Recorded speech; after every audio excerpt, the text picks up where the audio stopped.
time of year, a lot of the bucks are losing their antlers, and it's somewhat of a level playing field now. Their horns say a lot about them. There's history here, the battles they've been through, the victories they've been through, but most of all, the fact that they survived the hunt. In this life, in this world, we leave all kinds of things for our children, for those that are coming up behind us. But here's the challenge. What are we leaving for them? When cancer takes over, when drug addictions take over, when our spouse tells us that they don't want to be with us anymore, and divorce starts to take place, what do our children see? In Joshua chapter 4, the children of Israel were at a roadblock, so to speak. They needed to cross the Jordan River. And God told them, He said, there's 12 tribes. Take a man from each tribe. I'm going to part the Jordan River. When they cross, take up a stone and throw it on their shoulder and stack it on the other side of the river.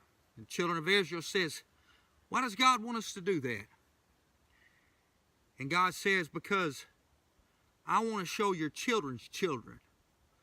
When they ask what these stones mean, they mean that you overcame.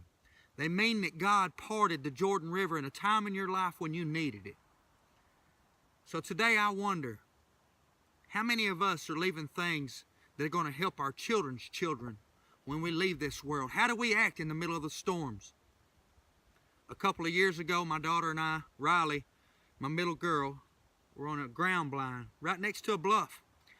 And a bear comes up behind her, and she couldn't see the bear, but I could see the bear. And I thought to myself, what am I going to do? Because this bear will scare my child to death if it doesn't attack us. So the only thing I knew to do in a calm, still voice was say, Riley, there's a bear coming up behind you. And I smiled a little bit. Believe it or not, she looked at me, her eyes got big, and she smiled. And she said, where's he at? And about that time, that bear walked around us, looked off the edge of the bluff, and continued to walk on. But if I had become frantic in that moment, overexcited, jumped up, scared to death, what would my child have done? She would have done the same thing, and the circumstances would have been different. How do we react? What does our DNA say about us in this world? What are we leaving for our children and those coming up behind us? That's the question of the day. This Brother Danny Ward with Fort Reach Ministries saying God bless you.